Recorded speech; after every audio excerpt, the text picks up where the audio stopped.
We know quite a lot about what the ancient Egyptians made of death.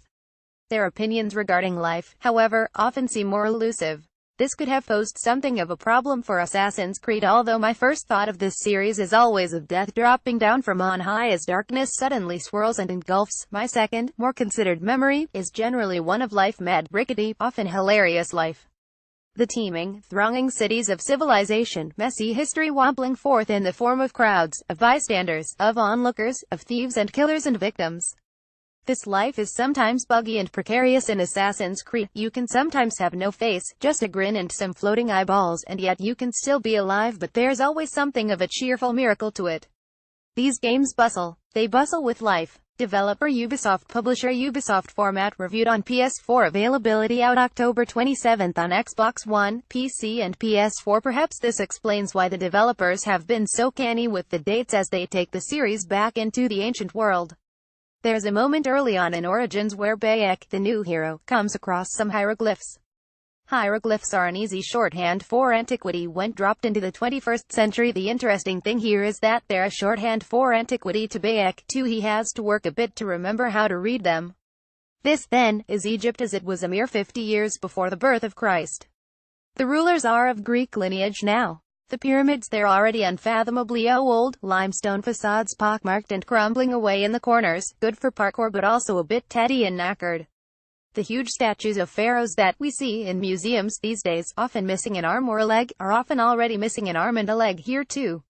Sometimes Bayek will be the one to delimb them. Opting for the reign of Ptolemy XIII means Ubisoft gets to have it both ways. In other words, you get the sheer scale of Egypt, but you also get the melancholy of its specific greatness receding into folk memory.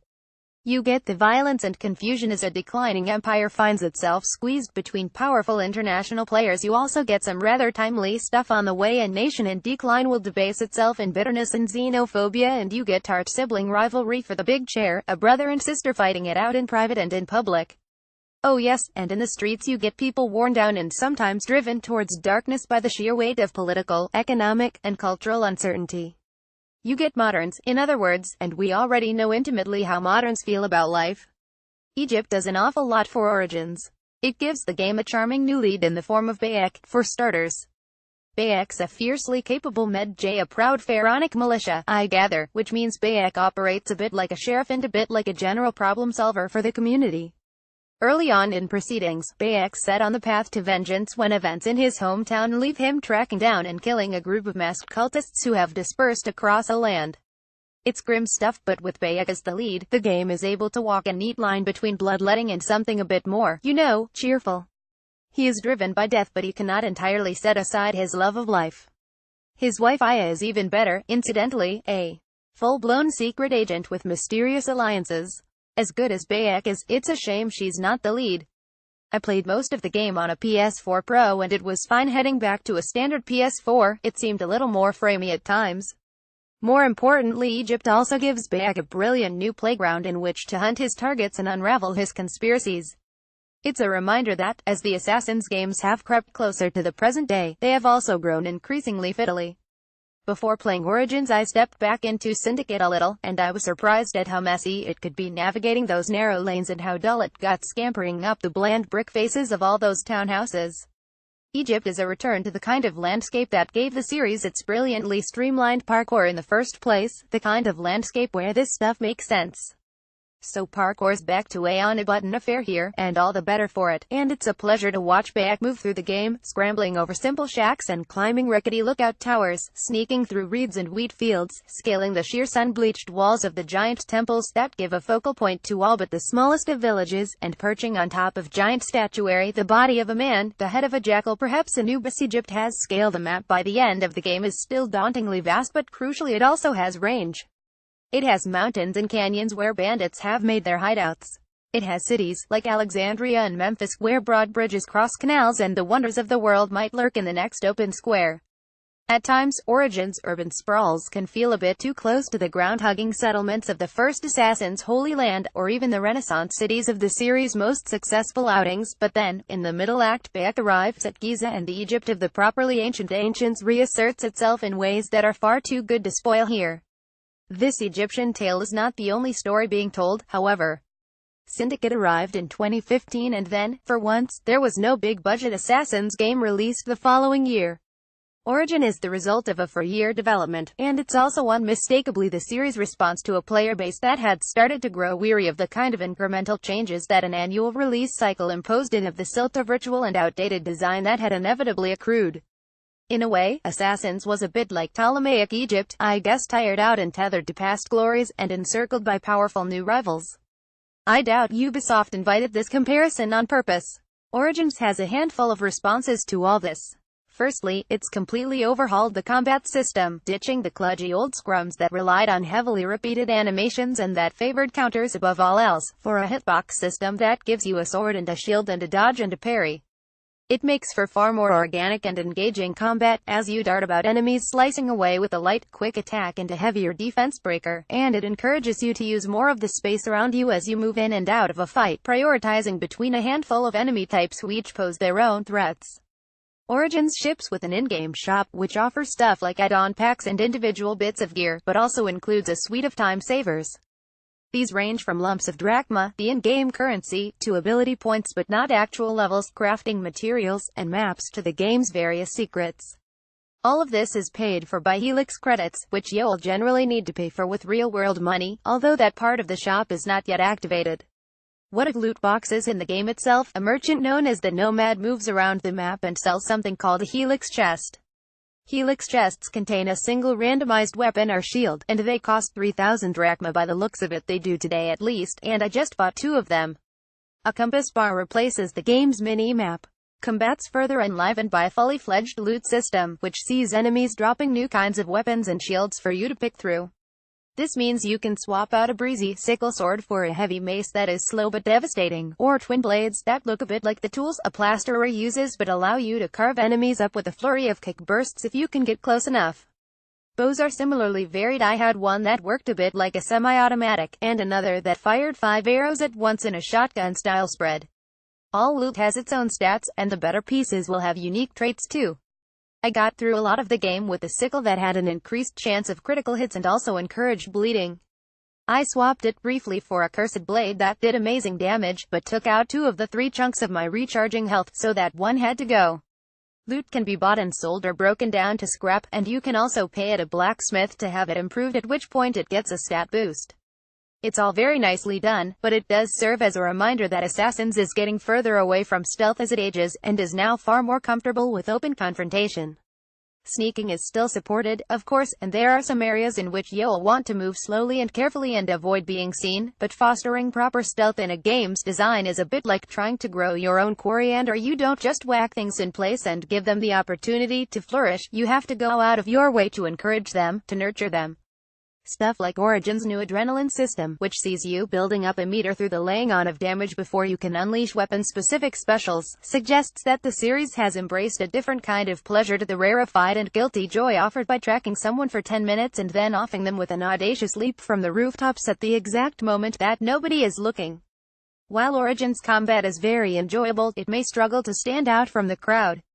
The other big tweak comes in the form of a far more central role for the RPG-like leveling system that's been introduced of late. It seems to me that you can pick up XP far more regularly throughout the basic things you're doing in the game world than you could in Syndicate, although you still get it in bulk for completing missions. I suspect the team has let the leveling go to its head a little this time.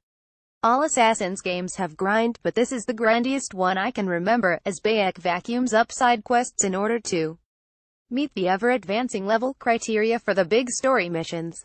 Going in under-leveled means higher-level enemies are going to give you a very hard time indeed, and if the level gap is too large, even a stealthy assassination from above won't do much to dent a baddie's health. Drop back too far, and you're going to face missions you just flat-out can't handle yet.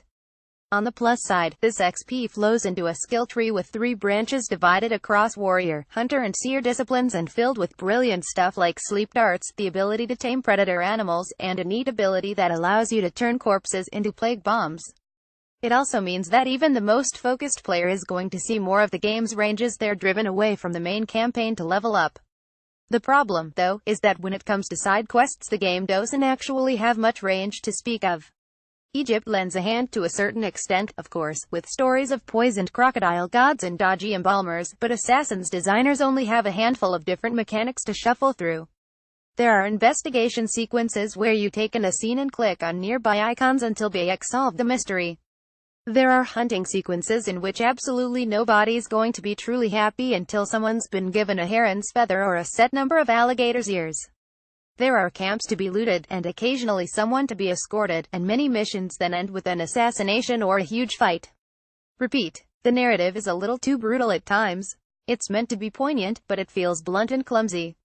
There is a lot of this stuff to do, which is absolutely great if you're after a return on your initial investment. The huge map is filled with targets to loot, garrisons that contain high-ranking officers to kill, animals to hunt, a feed, a rudimentary crafting system that improves your gear, and papyrus puzzles to locate and solve. These are excellent. Incidentally, a riddle that will point you to a position on the map where a really nice treat is to be found.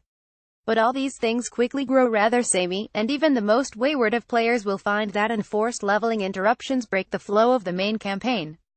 Granted, it can be quite tricky to get a sense of how an Assassin's game should actually be played when you're reviewing it in 3 days rather than allowing yourself to dive in and out, as I suspect is actually intended, over the course of a lazy holiday. Even so, I worry Origins has allowed the new implementation of leveling to mess a little too much with the pace of things. All of which sounds quite negative, but in truth I really enjoyed a lot of Origins. The main campaign missions are often excellent, and the phenomenal thrill of exploring Egypt can return very suddenly when you round a dune and see a pyramid, or when Aya tells you to meet her outside the library in Alexandria and you realize, oh cripes, it's that library. The game's political factions are characterized in interesting ways. A nice fast mount, camel or horse, they're all basically the same, is never more than a whistle away, and it's wonderfully easy to have the simplest task interrupted by the unplanned arrival of crocodiles or hippos, or by setting yourself on fire when you really didn't mean to. Even the modern-day strand to the narrative, which I will not spoil, is excellent, managing somehow to be both focused and gleefully gratuitous in terms of its fanservice. It's a reminder that the genius of Assassin's Creed is not just that it takes you back to the past, but that it takes you back to the past as Assassin's Creed would have it, which means it's a past littered with unnatural artifacts, a past in which the great secret societies were not just old men's drinking clubs, and a past in which Ubisoft is able to be highly partisan, in this case focusing in very clearly on the neglected role of women in history. Ultimately, though, there's an underlying thread eating away at much of this, and it's something that the Egyptians of Ptolemy's time would have been aware of in their own way, even though they would not have recognized its modern name, which is syncretism. Syncretism, and I hope I have this right, refers to the steady, inexorable blending of multiple religions into one, and while game design isn't a religion, it is sometimes feels a bit like it is, particularly when you're in a Ubisoft open-worlder. And, oh man, just as Egypt in the years before the birth of Christ was surrounded by upon-coming rivals with their upon-coming gods, it can be hard to keep track of where Assassin's ends and other open-world games, many of them also made by Ubisoft, begin. A couple of examples to accommodate the loot. Origins has borrowed Destiny's menu system, just as it's borrowed a kind of XUR figure. Bayek, meanwhile, gets the lay of the land before each mission by scoping it out with an eagle, upgradable by synchronizing at towers. Of course that acts like a drone as it hovers and marks targets, and can even be fitted out to harass them. At times, I can't remember what came from where, whether Origins is stealing the system in which a circle contracts as you hunt for targets from above, say, or whether it's using a system which it invented and someone else subsequently stole. Either way, everywhere you look in Origins you'll find things that you have done in other games, probably quite recently. And as these games converge, they all get a little more interchangeable, and a little blander. For now, what saves Origins is something else it shares with Egypt: its mad ambition and grandiosity. This is a vast game that plays out on an improbably huge and detailed canvas. Having finished the campaign, I am more than aware of all the stuff I have missed. The camel races I neglected, the arena fighting that I didn't have the time for, the chances, perhaps, that a truly hilarious bug is out there somewhere. On the bug front, I had 4 crashes back to the PS4 home screen, a few facial glitches, and a moment where a heron flew by under the sand, annoying except for the heron, which was a delight but mild by the series standard. Oh, and it does seem that whenever you fast travel to a new location, the nearby traffic has its equivalent of a cat's golden hour. Horses race past at double speed and often plow into walls before trotting off, as if the world was unprepared for your arrival. Last night I moved in on the final boss fight. Then, I moved past the final boss fight and into the most bizarre endgame I can imagine in a big-budget affair. And it was bizarre because of the scale Ubisoft was willing to reach for, even now, the places it was willing to take me, even at the end of an adventure, and its sheer unwillingness to stop making improbably lavish new stuff. As dawn rose, I wondered whether this would ever end, and I realized that I didn't really want it to. Assassin's Creed remains a wonderfully foolhardy game in terms of its ambition and its generosity, even if it is no longer quite as distinct as it once was.